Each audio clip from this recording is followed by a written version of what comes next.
Fins up.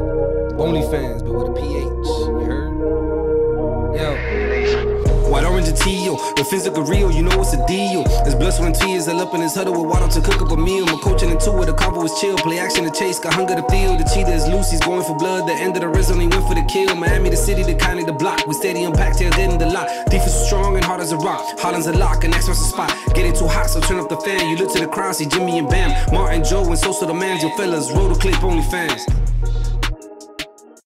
Yo, what's going on, y'all? It's your boy So and welcome back to the channel for another week of OnlyFans, a Dolphins post-game show with reaction, analysis, and a whole lot of heart. Now, before we get into this video, we ask that you hit the like button on it and subscribe to the channel so you make sure to catch our next video. Now, joining with me is the co-host of Sports with So. You know him, you love him, the delusional Dolphin, Joel. What'd you think about this game, my brother? I mean, it's a great bounce back victory. You know, we're back at home. We need it. It's a must win. And we got the job done. So I'm feeling pretty good right now. That's true. We did get the job done. He's Skylar Thompson's #1 fan, our #1 Dolphins skeptic, Joe Martin from Tune On Martin. What's going on? What'd you think about the game? We won on to week 9. I like that. Bill Belichick-ish. I like that. And, of course, we got the future Dolphins super fan, friend of the show, Rax. What'd you think about the game today? Gotta love that. Gotta love the energy from the guys, man. We do what we're supposed to do. Like Martin said, move on to week 9. We are on to week 9. And before we do that, we're going to make sure to recap an amazing week 8 as the Dolphins get to another home victory this year, undefeated 4-0 at home, 31-17 over the New England Patriots, making that the sweep, y'all. And that's 3 years in a row. Tua's undefeated. You know what I mean? Like, Tua's undefeated against Bill Belichick. It feels like he's the only QB who owns this guy, right? And overall, the game had a little bit of ups and downs. But when you think about how the Dolphins really got the game started and what they wanted to do, it looked like we were going to be able to control this game from the onset. And, you know, we won the toss. We deferred, and, you know, Patriots took the ball. And the defense was out to its task today. They showed it from the get-go. They really got after Mac Jones today, created a lot of pressure throughout the day, and they forced him into a quick punt after some good tackling by Kader Kohu and Jalen Ramsey, you know, who made his debut. That was one of the biggest headlines. I'm interested to get your guys' thoughts on what you saw from Jalen Ramsey this week that really gave you guys a positive boost heading into next week. Martin, we'll start with you. He looks healthy as hell. I'm happy as can be for the secondary. No Howard this week, so it was good to have something back there to be, you know, joyful about with no Holland, no Howard. Yeah, man, he looked healthy, and that's all I cared about. Even I'm telling you, before this game even started, I was like, just get him into week 9. I don't care about week 8, but he looked great. His instincts are still there, even after 3 months off.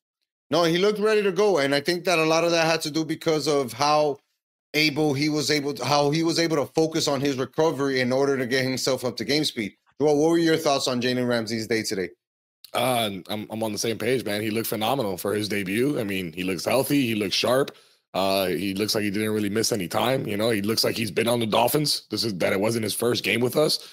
Right. You know, when we saw it on, you know, the best play that we saw from him was his interception, you know, where he just read Mac Jones like a book and, you know, was able to slow down, kid. Just tell me what you thought about what his game was like, how he played. I thought it was great. Rax, what do you think? Are you in accordance with Joel, or do you think that he looked a little bit out of game shape? Nah, absolutely not, man. Like, I was ready. I was ready to rock, and he made sure that he was going to be ready. You know, like, they leaked this week he might be playing, and he himself jumped out and said, you know, it's just news to me. If I don't have 2 great days of practice, I'm not suiting up.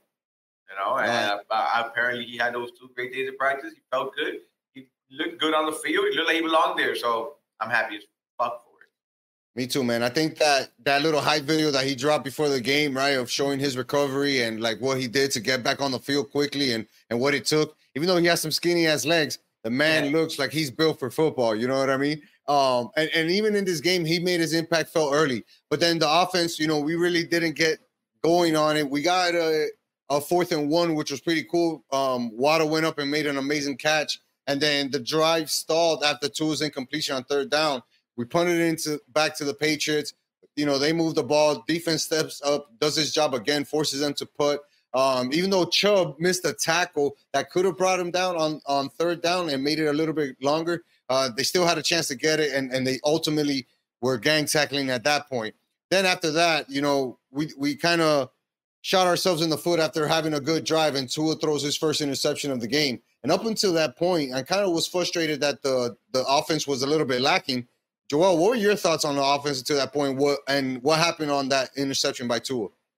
That was piss poor decision from him. I mean, he should have read that better. And I'm sure if there's one throw he could have back, for sure, it definitely would be that one. But it was strange to see, to start off 3 and out and then to come back and then, think we're going to be able to develop something. And then you see that it's like, you never like seeing that because, all those Dolphins haters are already, hitting the panic button as soon as you see, that one mistake from Tua. For sure, that was Rax, right? Like, Rax, you were the one hitting the panic button once you saw that interception. No, fuck no. Listen, there's something about this team that you look at them playing, you're like, they're going to make it up. They're going to make it up. Something has to happen because it's not the same typical Dolphins. I absolutely did not panic. When he threw the pick, I was like, fucking guy, bro. Like, I took that guy's horn heavy. So it's like when he makes a dumb play, you're like, you're not supposed to make those. You're that guy. You're not supposed to make them. But yeah, and I think that's one of the things that in divisional games like this, it could end up really killing you. And we saw that, right? Because the Patriots ultimately ended up getting the ball back and running down the field for a touchdown by Bourne. What'd you think about that sequence of plays there, Martin? Are we still about Tua's bad throws, or are we moving on into the touchdown? The pick into the touchdown. Honestly, I saw a couple passes that I think should have been just held and look down or don't throw it. You're forcing into certain situations that I don't think he needs to put himself in. I don't think the game was out of reach at any point to be like trying to thread the needle into those type of situations. Overall, it wasn't a bad game. 3 touchdowns, 1 pick. Could have been 2, maybe 3. I saw. But overall, I can't complain. Patriots first half, they kept it tight, so you can't really knock them. I know I said let's move on to week 9, but they were in it for the first 2.5 quarters. For sure, and you can tell by their commitment to stop the running game by us, right? Like they were really committed to having Mostert in shackles and keeping Wilson Jr. and Ahmed, and even Ahmed had a really great game, but it was mostly coming out the backfield, catching it and making plays, right? We weren't that effective as we're accustomed to running the ball. Joel, I want to get your thoughts on the next play and his ability to come back and find this guy that we got to be so thankful for in Tyreek Hill. Look at that throw, brother. That's the typical touchdown throw that you want to see Tua make over and over again. What were your thoughts on that? I mean, just like Rax was talking about, the true diehards that, I've been following this team and watching this team know you don't got to hit the panic button when if Tua makes a little mistake like that. Yeah, it was costly. It ended up leading to a touchdown. You don't want to see that in a division game, like you said, but the ability to just kind of have that short-term, memory and just forget about that play. Let's focus at the task at hand, the next play, the next throw. And that's exactly what they did. They keep taking advantage. I don't understand how teams how these safeties keep letting Tyreek get behind them like that. It's so easy, dog. They're making it look so easy, right? Every time. It's literally the exact same play. Tua's been making that pass in Alabama. Since Alabama, that was a pass that he threw for the game-winning national championship to Devontae Smith. That pass is Tua's pass, bro. And once he sees Tyreek splits those defenders, he's going to let it ride every single time. If you look back at that drive, that's one of the few drives of the game that we actually moved the ball running. So I feel like they all came up, and that's where we got the advantage. And that same thing happened versus the Eagles. We didn't run well, but there was that one drive that and we got them deep. So again, balance, please. I 100% agree with you, Martin. And that was one of my biggest notes. The run did set up that pass. And if you look at that replay, you'll see that the Patriots had 8 guys in the box. So you obviously you put one-on-one on Tyreek Hill. I'm sorry, dude. There's not a guy alive in pads right now that can catch up to him. And Tua made up. It wasn't one-on-one. There was help. No, but it was a corner and a linebacker. I'm okay with that. Right. You know what I mean? Like that's basically one-on-one. And if it ain't safety over the top, it's pretty much one-on-one, dog. Absolutely. Yeah, man. And then I felt like once we got that touchdown, the offense started to really catch speed and the defense was up to the task. We saw Jalen Ramsey making an impact, causing a fumble, even though it wasn't called a fumble, right? Because they ultimately threw a penalty on the play. But that's just showing his high level of tackling. And I think that's what the Dolphins really need, right? What do you guys think about Jalen Ramsey and his tackling ability? I mean, that guy's a stud, bro. I mean, look, you can say whatever you want to say about Jalen Ramsey or what his personality is like. I feel like he was meant to play Miami football. He's got the energy, to be here in Miami. He wants to bring a Super Bowl to this team. That's obviously, the point in joining the team. And you could see it in the training. Like, on his offseason, he was still, he was on the field. His recovery was to this team, and I'm here for it, bro. I'm a fan. About to get me a 5 jersey ASAP. Like, I'm here for it, bro. I think that he made he knew that he had to make some type of impact today, and he made that today. Would you say that, Martin? Yeah, honestly, going back to his career, he's always been a great tackler, and that's always the reason why coaching staffs are okay leaving him on an island. Because he can cover you, bump and run, but when a play is made by the receiver, it's a sure tackle by him. And you could obviously see, even if it's somebody open field, he put his helmet on the ball, and that came out. And you're gonna see a lot of that. Joel, is he our best defensive player? Oh man, I mean that's tough to say. Tough. That's what we're here for. If you're going to go off of today, you can argue that possibly, because of what he was able to do and his impact for us. But a guy that we've been giving a lot of shit to, on this show, and I think he's been stepping up and really making that impact that we were expecting of him when we acquired him is Brad Chubb. Brad Chubb played a great game today, man. Pressuring the QB, just getting through. Get double team, doesn't matter, gets through, stays with the play, and he's been really stepping up. What Javon Holland does back there for us, you know what I mean? What he can bring to the table. When Xavier Howard's healthy, he's one of the best corners in the league, competing with Ramsey. So it's not a bad problem to have. It's a, you know what I mean? This is a good problem to have when you have this much depth. Here's why I think that he is our best defensive player, right? And it's because what he can bring to the table, both skill set wise and experience wise, right? Like, he's a dude that he knows he's like a leader, top 3 in his position, number 1 tackler on the team. Everybody knows that when he's on the field, like, the offense has to go the complete other way, and he's gonna find ways to impact the game. We saw it today, for a dude who came back early from a big injury, right? And wasn't supposed to play until mid-November. He showed that he is the best guy that we can throw out there defensively, because if he's healthy and he's playing like this, I don't think that anybody else that fully is healthy on the defense can match that consistently that Jalen Ramsey is going to play with, dog. And to add to that, if you think about the pick, like, you really think New England had a scheme to prepare for Jalen Ramsey? They didn't know if he was going to play. They haven't seen that guy in over a year. I'm sure they're prepared for him, though. Yeah, but when Mac Jones decides to throw that ball, he doesn't expect Ramsey, with all that experience, to cut back and pick that thing off, because Ramsey was facing the other defender towards the middle. And then when he lets it ride, he cuts it back and he picks it off. So it's like, it was a very veteran play. So, I'm here for it, bro. I'm a fan. And before that interception, we saw this beautiful touchdown by Cedric Wilson Jr., a big body getting some. And you can see how much it meant to him, and what a quick throw there by Tua too. Just the timing on the route, man. Nobody is putting timing on the ball like this dude is, man, for real. You look at this video, and it means a lot to him, but the first person in that huddle, like, jumping higher than him, is like Jalen Waddle. This team's fucking having fun, man. Like, at the end of the day, I really believe this team is building a purpose, and they're building a family, man. It's impressive. Joel, this is your play right here, my dog. Look at that. Bam. And when this dude took off, I really thought that he was going to take it all the way to the house, dog. I feel like he was also, I don't know why I have this certain thought in my head that he held back a little bit. Just, I don't got to sacrifice my body that much, but he should have scored. Absolutely. I think it was perfectly fine just making the play. Like you said, bro, like, it was just a beautiful play all around. And to see that in his return, after injury, first game with the team in the throwback uniforms, you know what I mean? Like, it was a dope play to see. And it's like, all right, we made the right move. Like, we've been making the right moves. Everybody that we keep going after, whether we're signing them, trading for them, drafting them, all these guys in the last 3 years have really, lived up to their potential and even then some. So it's great to see. We just need to keep that momentum rolling. Once again, I have to fucking tuck my tail into my legs. Eli Apple is starting for Howard, for Xavier. He was on the other end. This guy's showing up every single week and holding it down for us, bro. He's not letting real catches. He's making veteran plays.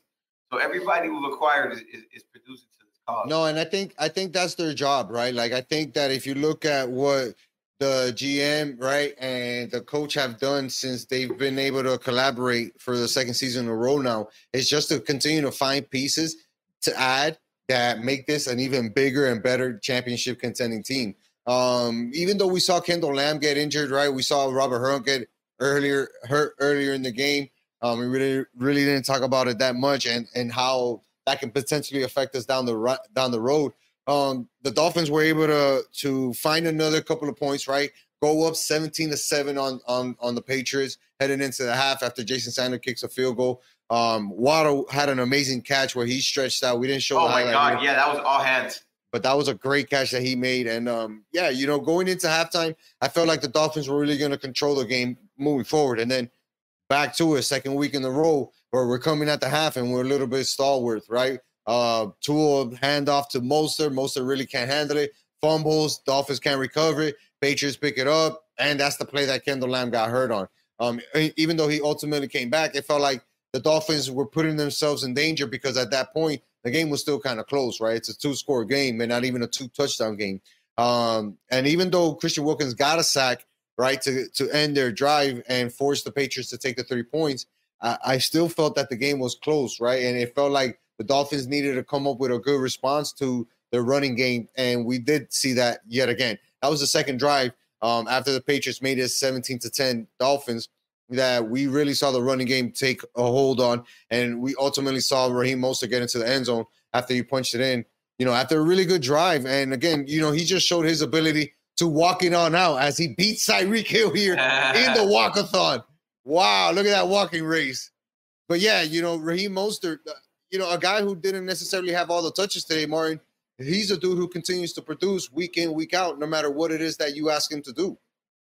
Yeah, honestly, for me, it wasn't even that he did so much as that we were an offense that was in a position to move the ball pretty much when we wanted to, when we got things together. In the first half or the first quarter, it wasn't pretty, but eventually any running back on this team, as long as we use them, will be productive. Doesn't matter who it is. Eventually, the carries will come and the yards will come with them, and touchdowns for sure. Not only the carries, as I mentioned earlier, Joel Ahmed had a great game out of the backfield making catches. What did you think of his performance today?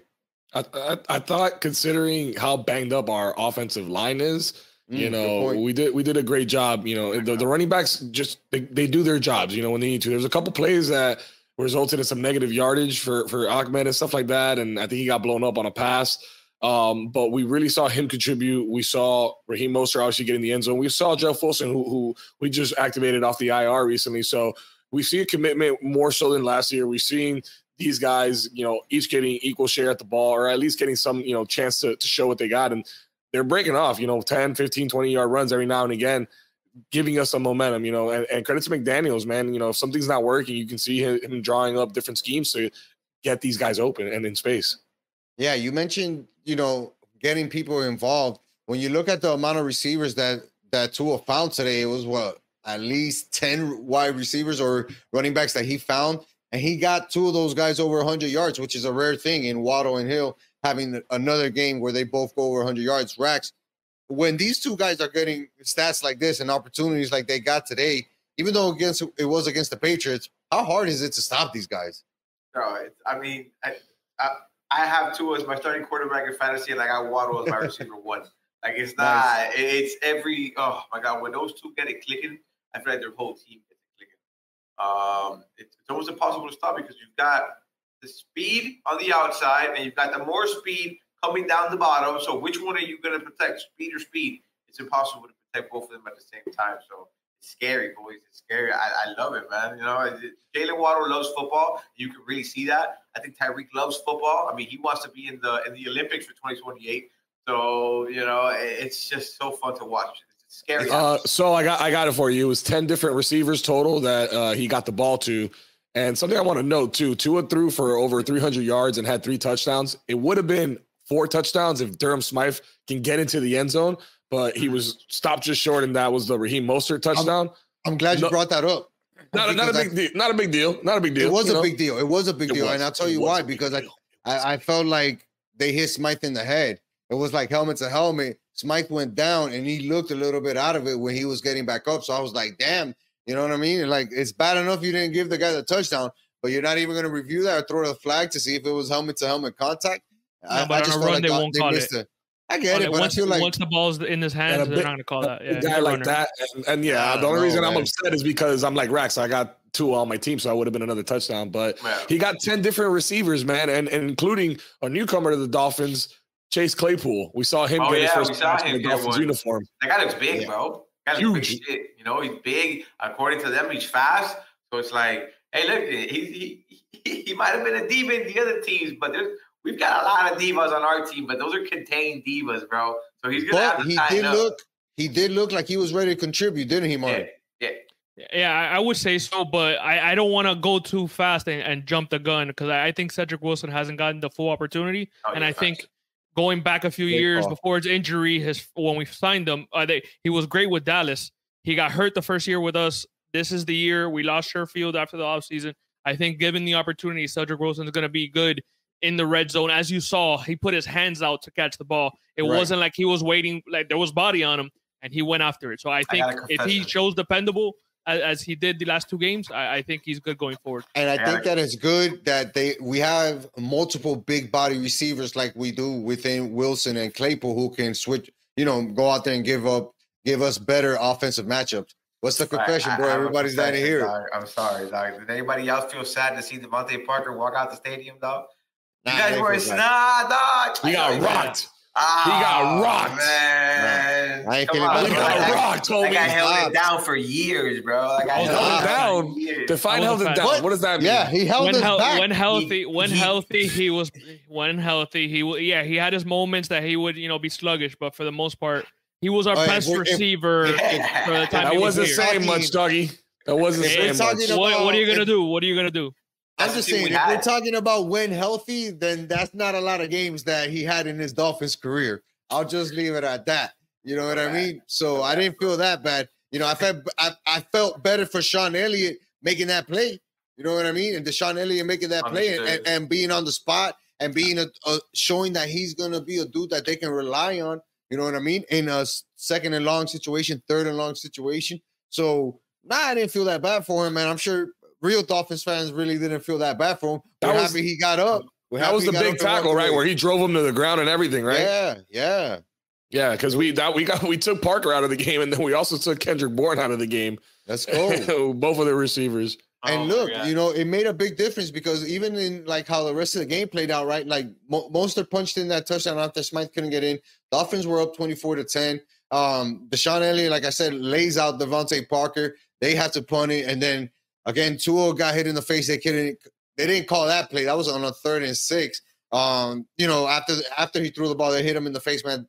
They didn't call it. We ended up punting it back. And then it was just a bunch of punts back and forth until, Mac Jones connected with Juju Smith for a touchdown to make it 24-17. 9 minutes to go in the game. Now, there was one point where Tua ran the ball for a first down, and I was like, yes, that's what we need from you, Tua. Take off when it's right in front of you. And then there was another run where he took off, and I was like, no, Tua, that's not the time that you should be running. Get down, dog. And for me, it's like, yo, you at this point can't afford to take any more risks like that, right? You have to be the guy who's available every single play and pretty much consciously aware of the threat if you don't slide, if you don't pick the right opportunity to run. I know that the stats are going to show that Tua had a serviceable game, real good game, but he wasn't his best today. Do you think that we're going to need Tua at his best to face a tough Chiefs defense coming up next week? I'm interested to get your guys' thoughts. I feel that this has no longer the focus of Tua's Tagovailoa's team. I feel like this is just a unified team. This whole team needs to click in order for us to win. Offense needs to produce. Defense needs to stop. I think Tua can have an average day. I think he can have three. By an average day, I mean a day like today. I think he should be able to have, these kind of yardage with these kind of completions and these kind of touchdowns, and the rest of the team needs to just do its thing, and we should be fine. I hear you. What about you, Martin? What were your thoughts on that? Yeah, I don't know if I'm gonna call today's stats average. He threw 45 passes, but with 45 passes, 3 touchdowns. The interception, obviously a knock, 300 yards. I don't think it's an average number. I don't think it's an average number. I think ultimately it's become average now for him. I'm just saying this has become like this is what you're supposed to do. Well, you guys are another world, so I guess I'll take whatever you guys are on. I'll ask about after the show. But no, that's not an average numbers. What needs to happen is he needs to be dependable when the pressure's on. There was no pressure really in his face, and that's where he needs to be good. And he hasn't proven that yet versus the Bills or the Eagles, the good teams. And he's going to see that with Chris Jones next week. What are your thoughts, Joel? I do agree. This this is not an average game. This is a little bit above average. It's not. We know he can do better. He has a higher ceiling. But this was a good game for Tua overall. I think we needed a repeat performance of this, to go against the Chiefs next week. They were going to bounce back, I think, after losing today against the Broncos. It was a horrible showing for them. But who knows? They're traveling, we're traveling. Playing in a new location. This is the one that now we really need to win. Coming into this week, we were like, it's not a must win, but it is a must win. We got to win it, but it's like, it doesn't do much for us. The Chiefs game will do that for us. Granted, whatever their problems are, doesn't matter. They're any Super Bowl champs. So that would be, the first real notch in our belt. That is the 2023 season, in my opinion. I totally agree. I hope there's grass in Germany. I'm sorry to cut you off. No, for sure there's grass. We're going to be playing on grass. It's a nice stadium that they're playing in, a big soccer stadium. But I agree with you. In order for us to continue to validate this game, right, or this season for the Dolphins, is going to come after wins, right? And it's going to come off of good performances. All of them aren't going to be great, but we need to make sure that we are taking advantages of the plays or teams that we can take advantage of, i.e. the nail in the coffin for us. Here's this wide open touchdown that we're going to see Jalen Waddle score on. And, the Patriots broke down in coverage. Tua saw that, recognized that quickly, and was able to connect with Jalen Waddle there for the touchdown to make it 31-17. And that's what I'm talking about when I say take advantage of teams, right? Like, that's what I want to see these guys do. I want to see these guys be able to put the game away, say, all right, you scored a touchdown on our defense who's been playing well. Let us, get the defense back, come down the field, and put up another touchdown just to kind of ice out the game. And even still, we saw a great play on defense by Mr. Chubb himself. Continue to put that pressure, like Joel said earlier in the day, and get into sack Mac Jones. He's a dude that is really taking advantage of this defense, of his partnership with Jalen Phillips, and he's been able to exceed all of the incoming hype, right? Like, we had a lot of expectations on Chubb. I think he's doing great. We had a lot of expectations on Waddle this year to perform and keep up with Tyreek Hill. I think he's doing great. I'm interested to get what your guys' thought on that, Joel. I think Waddle's doing fantastic, especially after last week. He kind of left the game. He might have had some back spasms or some lower back issues. Got back in the game, was able to close out. And then this week, bounced back, had another phenomenal game, found the end zone. The one thing I'm concerned about, honestly, is how easy that celebration is and how bad Stephen Ross messes it up every single time that he scores. Is anybody else disgusted by that? Oh, my. I'm happy he celebrates it, but I hate how he does it. Why does he? It's so weird, dog. You're doing it way better than he does it. I know you're trying to do it bad. Is that this guy doesn't even first of all, I don't think he gets the concept too well, because it's like, it's a penguin, my dude. It's not really. He's like doing something. I don't know what he's doing. I don't know what the hell he's doing. Es un gringo without rhythm. What do you expect, bro? Yeah, that's true too. We got to give him without, but it's working out for us, right? Like Joel mentioned, man, this team is clicking right now for some reason or another. Everything is lining up for this Dolphin season to be a really good one, right? But we have to continue to take it week by week. We can't be getting ahead of ourselves, right? Because we've seen other teams do that this year and fall on their faces. We gotta get better. We gotta get better on the O-line. We gotta get healthier on the O-line. And I think this is something that Martin's gonna appreciate next week against Kansas City on the road. I hope we do have a more balanced attack. 26 total carries to 45 pass attempts. I want that to be more like 35-35 kind of deal. Get that ball on the ground, control the clock, get the ball out of Mahomes' hand. What are your thoughts on, Hunt's availability for next week, guys? What do you think? Does he play? Does he not play?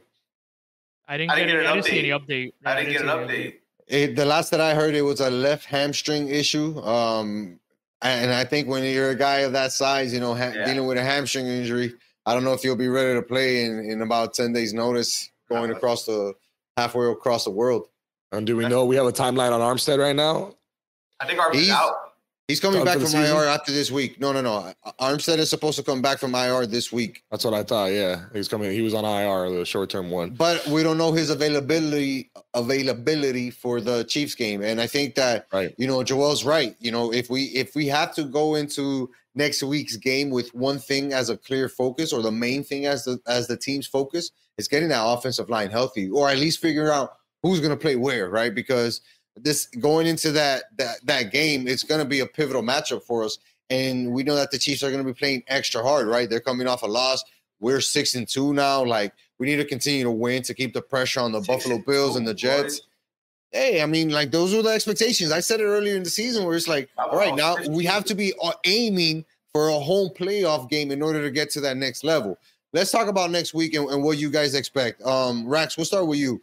Tough opponent in the Chiefs. What are you expecting for next week's game? I expect Kansas City to come out and try to whip the dog shit out of us for putting up an embarrassing performance against Denver. And I expect my team to acknowledge that that's what's going to happen and fight right back, bro. And hopefully, our defense is, I want to say 100%. I don't know if Holland and Howard can both come back for next week. If our defense is strapped up like that, then I think we have a very good chance of coming out with a W. What about you, Martin? You know how I feel about the offense. If we're balanced, we're good. If we're not, I don't want to talk about it. If we're healthy, Howard's back, Holland's back, Ramsey on Kelsey, this is a good, the reason we win. That's the only way we win. If we have to have Ramsey on the outside and somebody else covering Kelsey, then I'm not too confident. I can see that. You think we'll do that? You think they'll put Ramsey on him? That's why we have him. That's why we have him. I think so too. Joel, give us your thoughts on that game. I think it's going to be a tough one, road game in Germany, not even here, different time zone. Those are always weird just because of the flights and all that, but it means that it's just going to be just as weird for them. So it's a coin flip. Talk about momentum. They're not looking too hot right now. There's question marks around their team, just like there's question marks around ours. But I think that there's less around ours, and there's a lot more positives right now. We have the momentum on our side, and I expect the victory in Germany against the Chiefs. I hear you. I don't think it's going to be an away game. I believe there's going to be a big Miami Dolphin presence in Germany. Yeah, I understand where they're going, but I really feel like in Europe, the Dolphins are a big name, bro. No, we are, and it'll definitely. We have a fan base that travels really well. You know what I mean? So it won't be surprising for me to see a lot of Dolphins fans up in there. But for me, it comes down to one guy and one guy only, and that's this guy. No, facts. Tua. If he can go out there and play the average, not above average, and go out there and battle against MVP like Mahomes and go toe to toe against a guy like Mahomes and go out there and throw 4 touchdowns, no interceptions for 360 something yards, that's the type of shit that I think really would put Tua in that clear cut MVP race. Like, hey, I did it against the best of the best. I struggle in other games, but when the matchup is really good, I'm here to play, because I don't think he played that bad in Philadelphia. We just didn't have the running game going. And Tua for MVP is crazy, bro. Like, when you think about no. I'm just saying, if he wins that, bro, I'm wiping my dick with everybody, dog. I'm sorry. I'm sorry. And how about his competition that he has, his own teammate, Tyreek Hill, first receiver to reach 1,000 yards through 8 weeks in the NFL. Unreal. Nasty. Just the talent, just a different level type talent. Like, we were talking about it today, right? Like, this dude's a cheat code, and anytime that Tyreek Hill gets behind any defender or even like gets a defender moving backwards, it's like, well, Papa, that's pretty much it, man. You know you're gonna lose that battle. Let's get some predictions, Joel. We'll start with you for the Chiefs game. Let's get it. Germany game. Let's go. You want a prediction on the score? Final score? Score. Everybody's taking a Dolphins win here on this show. Yep. I'm gonna say the Dolphins are gonna win 27-24. That's low scoring. Marion, what do you got? 34-31 Chiefs. Oh, wow. Marion, dog, we're going to have to talk to you later after the show, dog. Because when I say the Dolphins we all got the Dolphins winning here, that means that we all got the Dolphins winning here. Brax, what's your prediction, dog? I predict this is the last series Martin ever joins on this fucking show. but I'm going to go with 21-13 Phans, dog. Damn, another low-scoring game. Bro, I don't know why, but I got this game like 42-31, dog. I just feel like it's going to be one of those love it for me that. Shoot 'em out games, dog. I would love it for me that, absolutely. Mahomes is, hey, listen, Mahomes has to come out and prove something, right? He's not the one under the microscope. So everybody expects Tua to flop at some point, especially against the Chiefs. So if Tua comes out and plays well and Mahomes doesn't, I don't know, man. I just think that it gives a chance, an opportunity to score a lot of points. And look, if we're able to put an average of 37 points up against any team, Chiefs defense don't scare me like that, man. I appreciate y'all.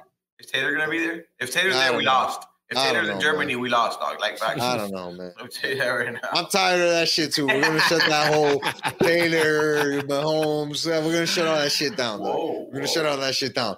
Fellas, I appreciate you guys joining us here on OnlyFans for another week of the recap. Man, we're going to keep this thing rolling into Germany, and you guys know what to do next. That's to tell a friend, to tell a friend, to tell a friend. So go right now to hit the subscribe button. Make sure you guys got your notifications on so that you don't miss the next episode of OnlyFans. It's your boy, So.